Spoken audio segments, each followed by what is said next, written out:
happy to be sharing a story with you that's a Valentine story. And even though it's a Valentine story about a hamster, I think you'll like it. His name is Norman, and he's in the 2nd grade.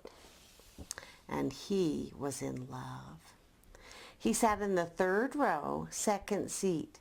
He got to sit behind the new girl in class.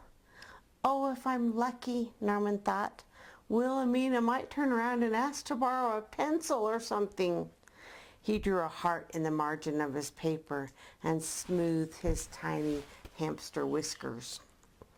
Norman just loved the way Wilhelmina's eyelashes fluttered like butterflies. He loved the lace on her dress and the buttons on her shiny black shoes. But Norman wasn't the only one who had noticed Wilhelmina and wanted Wilhelmina to notice them.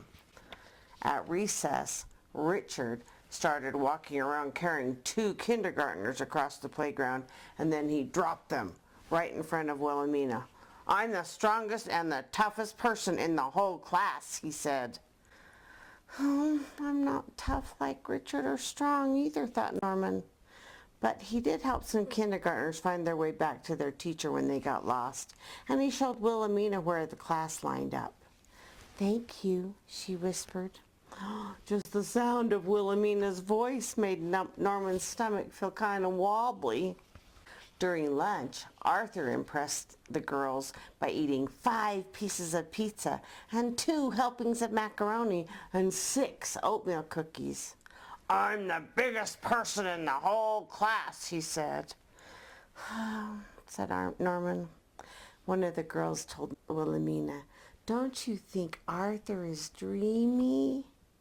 "Too bad I'm not big like Arthur," thought Norman, but he did show Wilhelmina where to put her tray after lunch.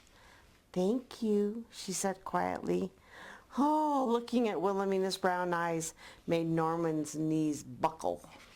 That night, Norman did 25 push-ups and ate 2 helpings of mashed potatoes and ran around the house until his legs felt like noodles. He looked in the mirror. His hamster feet looked pretty small in their little red tennis shoes, and his ears did not look any larger than an apple blossom petal. This might take a little time," he said. Maybe a lot of time. But every day Norman worked hard. He ran from the grocery store to the fire station before breakfast. He ate his broccoli and his Brussels sprouts. He did jumping jacks and somersaults. And every day he stared at the back of Wilhelmina's head and hoped she would turn around. "Oh, I bet she doesn't even know my name," he thought. But he wrote his name in extra big letters on his paper just in case. His mom and dad started to wonder. He hates broccoli. What's going on? Richard came and carried Wilhelmina's books to the music room, and Arthur scored the most points in gym class. But Norman helped Wilhelmina find her blue mitten after recess. "Here it is." And he explained their homework to her. It's a 2-page report on gerbil holidays, he said. "Thank you," she said, and Norman felt his insides slide down to his socks. "For Valentine's Day, I'm going to buy Wilhelmina the most expensive Valentine in the whole world," said Richard. "Yeah, but mine's going to be bigger," said Arthur. Norman stretched his neck up to make himself look a little taller. I'm going to make her a Valentine, and I'm going to use really good words," he said. "Over my dead body," said Richard. "You better not think about it," said Arthur. "Wilhelmina's only going to get Valentines from us too, and that's it." "Maybe you won't even be around too long, eggnog." "Yeah." Norman thought about what Richard and Arthur might do to him if he gave Wilhelmina a Valentine. They might put him upside down in the trash can, or make him look like a snowman. Then he thought about Wilhelmina and her pink cheeks. They were as pink as peppermint drops. "I'm going to give a Valentine to Wilhelmina no matter what," he decided. So he cut out a red heart and glued white paper lace around the edges, and then he wrote, "Wilhelmina, Wilhelmina, will you be my Valentina?" Norman threw that one in the garbage and started over. And then he sighed. Wilhelmina's sweet as candy. Wilhelmina is nice as pie. Wilhelmina is just so dandy that she makes me want to sigh. This is going to be harder than he thought, but Wilhelmina is worth it. On Valentine's Day, Norman carried his Valentine to school. He thought he saw Wilhelmina peeking out through the window as he walked past her house, but he wasn't sure. At the corner of the street, blocking his path, stood Richard and Arthur. Ooh, they look big, thought Norman. Then Richard growled like a grizzly bear. Rawr! And Arthur waved his arms like a gorilla. Let's egg some nog. They are big, Norman decided. Then Richard grabbed Norman's Valentine and threw it in the gutter. So much for your Valentine, he said. Norman tried walking past, but Arthur grabbed his notebook. Ha! Look, said Arthur. He's got a Valentine hidden in his notebook just in case.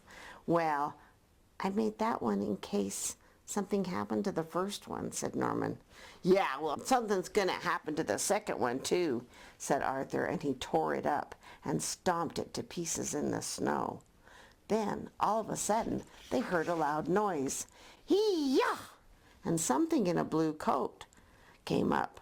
Richard was so surprised he slipped on a patch of ice and went sailing into a mound of snow. Woof! Pow, pow! Ee-yah!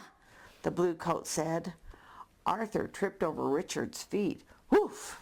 Norman smiled at the person in the blue coat. Would you like to walk to school with me? He said. I'd love to, Norman, said Wilhelmina. I'm still the toughest, said Richard from the snow pile. But you're not the smartest, said Wilhelmina. And I'm still the biggest, said Arthur. Well, the bigger they are, the harder they fall, said Wilhelmina. Ee-yah! Screamed Richard and Arthur. We better run for it, said Wilhelmina. So Norman grabbed Wilhelmina's hand and ran as fast as he could. He had to pull her along beside him. They were at their desks before Richard and Arthur even made it to the playground. Then Wilhelmina turned around and smiled at Norman. I can teach you karate if you can teach me how to run so fast. Norman's tongue couldn't move, so he just nodded yes. This is for you, said Wilhelmina. Just looking at the envelope made Norman's head feel woozy. Then he read the Valentine. Dear Norman, thanks for being my friend. Will you be my Valentine? Love, Wilhelmina Stitch. Norman read the Valentine again. He couldn't even believe what it said.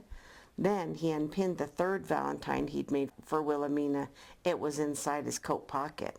The Valentine said, Wilhelmina, be my Valentine. Love, your friend Norman Noggs. Here are some words you remind me of. Flowers, angel, dainty, stars. But before Norman handed it to her, he added the words, strong and smart.